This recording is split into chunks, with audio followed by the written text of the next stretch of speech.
తెలంగాణ కుంభమేళాగా పేరున్న ములుగు జిల్లా మేడారంలో జరిగే సమ్మక్క సారలమ్మ జాతరకు వెళ్లే భక్తులకు ఇబ్బంది తలెత్తకుండా ఉండేలా ఆర్టీసీ ఏర్పాట్లు చేస్తోంది.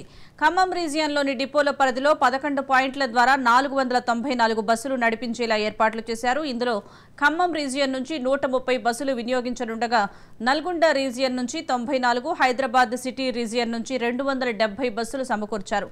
మేడారం జాతరకు సంబంధించి ఆర్టీసీ చేస్తున్న ఏర్పాట్లపై మరింత సమాచారం ఖమ్మం నుంచి మా ప్రతినిధి ఉపేందర్ అందిస్తారు. ఉపేందర్, కుంభమేళగా ఉన్నటువంటి ములుగు జిల్లా మేడారం సమ్మక్క జాతరకు సంబంధించి ప్రయాణికులకు ఎటువంటి ఇబ్బందులు లేకుండా ఆర్టీసీ ప్రత్యేక ప్రణాళికను అయితే ఏర్పాటు చేసిన పరిస్థితి కనిపిస్తుంది. ఈ నెల 18 నుంచి దాదాపు 25వ తారీఖు వరకు అయితే ప్రత్యేకంగా ఆర్టీసీ సర్వీసులు కూడా నడిపిస్తున్న పరిస్థితి కనిపిస్తుంది. ఇప్పటికే ఏదైతే ఖమ్మం రీజియన్కి సంబంధించి దాదాపుగా 494 బస్సులను అయితే నడిపిస్తున్న పరిస్థితి కనిపిస్తుంది. దాదాపు 11 పాయింట్లలో దీనికి సంబంధించి ప్రత్యేకంగా రూట్లను ఏర్పాటు చేసి భక్తులకు ఎటువంటి అసౌకర్యం కల్పించకుండా ప్రత్యేకంగా దృష్టి సారించిన పరిస్థితి కనిపిస్తుంది. దీనికి సంబంధించి ఆర్టీసీ రీజనల్ మేనేజర్ మనతో ఉన్నారు.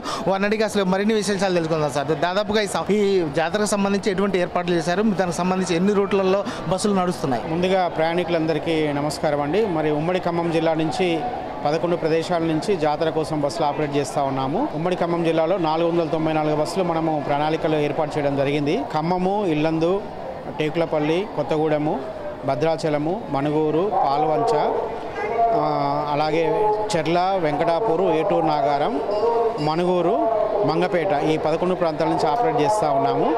మరి ఈ నెల 18 తారీఖు నుంచి 25 తారీఖు వరకు జాతర కోసం ఏర్పాటు చేయడం జరిగింది. ఈ జాతర సందర్భంగా మరి ఉమ్మడి ఖమ్మం జిల్లాలో కొన్ని రూట్లలో మరి కొన్ని సర్వీసులు క్యాన్సిల్ చేయడం జరిగింది. ముఖ్యంగా సూపర్ లగ్జరీ ఏసీ బస్సులు ఎటువంటి క్యాన్సిలేషన్ లేదు. అలాగే కొన్ని గ్రామీణ ప్రాంతాలకు వెళ్ళే సర్వీసుల్ని ఈ 4 రోజుల కోసం మాత్రమే క్యాన్సిల్ చేయడం జరిగింది. మరి 2020లో ఉమ్మడి ఖమ్మం జిల్లాలో 1,30,000 మంది ప్రయాణికులు మరి జాతరను దర్శించుకున్నారు.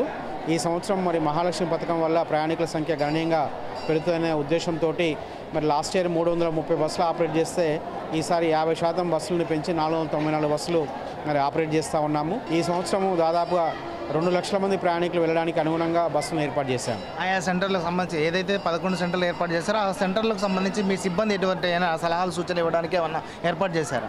ప్రతి ఈ 11 సెంటర్లు కూడా ప్రయాణికుల కోసం కూడా మళ్ళీ షామియానాలు, టెంట్లు వేయడం జరిగింది. మరి ఇల్లందు నుంచి కొత్తగూడెంలో 2 ప్రాంతాల్లో ఎక్కువ రద్దీ ఉంటుంది కాబట్టి అక్కడ క్యూరేలింగ్ కూడా ఏర్పాటు చేయడం జరిగింది. అలాగే జిల్లా డిఎంఎండ్హెచ్ఓ గారితో మాట్లాడి అక్కడ మన ప్రయాణికులకు అవసరమైనటువంటి వైద్య సదుపాయం కావచ్చు, శానిటేషన్ కావచ్చు, అటువంటి సౌకర్యాలు కూడా ఏర్పాటు చేయడం జరిగింది. రీజన్కి సంబంధించి దాదాపుగా 133 బస్సులను కూడా ఏర్పాటు చేయడం జరిగింది. అయితే మొత్తం మాకు ఒక్క రీజన్ నుంచే తీసుకున్నారా, మిగతా రీజన్ నుంచి కూడా ఏమన్నా తీసుకున్న అవకాశం ఉందా? లేదండి, మన జిల్లాలో బస్సుల సంఖ్య తక్కువ ఉంది, జాతరకు డిమాండ్ ఎక్కువ ఉంది కాబట్టి మన ఉమ్మడి ఖమ్మం జిల్లాలో 150 బస్సుల్ని మనం పూల్ చేసుకోవడం జరిగింది.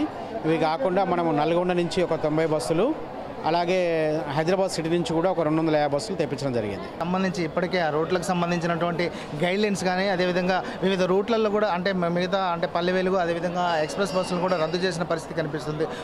వారి కోసం ఏమైనా ప్రత్యామ్నాయ ఏర్పాట్లు ఏమైనా చేశారా? రద్దు అంటే పూర్తిగా రద్దు కాదు, యాక్చువల్గా కొన్ని రూట్లలో ట్రిప్పులు తగ్గించడం జరిగింది, అలాగే కొన్ని రూట్లలో ఫ్రీక్వెన్సీ తగ్గించడం జరిగింది. అంతేగాని సంపూర్ణ రద్దు అంటే ఎటువంటిది లేదు.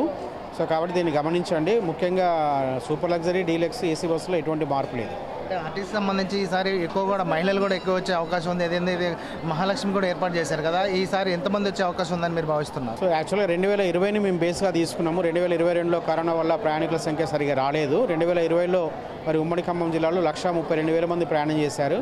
మరి మహాలక్ష్మి పథకం ఈ మేడారం కూడా వర్తిస్తుంది కాబట్టి 2 లక్షల పైచిలకు భక్తులు మన ఉమ్మడి ఖమ్మం జిల్లాలో ప్రయాణం చేస్తారని అంచనాలు వేసి దానికి తగ్గట్టుగా ప్రణాళికలు తీసుకోవడం జరిగింది. ఇప్పుడు ఖమ్మం నుంచి అంటే ఛార్జీలు ఏ విధంగా ఉన్నాయంటే పిల్లలకు కావచ్చు, పెద్దలకు కావచ్చు, అదేవిధంగా అంటే ఎటువంటి ఛార్జీలు ఏర్పాటు చేస్తారు? దీనికి ఎక్స్ట్రా ఛార్జ్ ఏమున్నది, సాధారణ ఛార్జీలే వర్తిస్తాయి. 2016, 18, 20లో ఏ విధంగా అయితే మనం ఛార్జీలు వసూలు చేస్తామో అదే ఛార్జీలు ఈ సంవత్సరం కూడా ఏర్పాటు చేసినాం. గతంతో పోల్చుకుంటే గతంలో ఇళ్ళ నుంచి లాంగ్ రూట్లో వెళ్ళాల్సి వచ్చేది, ఈసారి రూట్ కూడా తగ్గిందని చెప్తున్నారు. ఏమైనా ఛార్జీలు తగ్గించే అవకాశం ఉందంటారు? అవునండి, ఇళ్ళ నుంచి ఇంతకుముందు మేడారం వెళ్ళాలంటే 400 రూపాయలు ఛార్జ్ ఉండేది. బస్సులన్నీ కూడా మన ఏటూరు నాగారం, కొత్తగూడెం మీదుగా వెళ్ళేవి.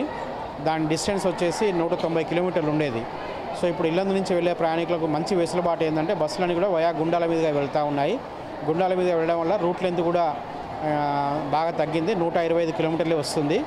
ఛార్జ్ కూడా ఇంతకుముందు 400 ఉండేది, 400 నుంచి అది 270 రూపాయలు తగ్గింది. వివిధ రూట్ల్లో ఏదైతే పల్లె వెలుగు అదేవిధంగా ఆర్టీసీ సర్వీసులకు మాత్రం కొన్ని రూట్ బస్సులు అయితే కుదించడం జరిగింది. అన్నింటిని కూడా ప్రయాణికులు గమనించి ప్రత్యేకంగా ఈ జాతర విషయాన్ని మాత్రం ప్రత్యేకంగా దృష్టి సారించి రావాలని చెప్పేసి కోరుతున్న పరిస్థితి జిల్లాలో కనిపిస్తుంది. ఇది ఇక్కడ పరిస్థితి. కెమెరా పర్సన్ నరసింహరావుతో ఉపేందర్, రాజ్ న్యూస్ ఖమ్మం.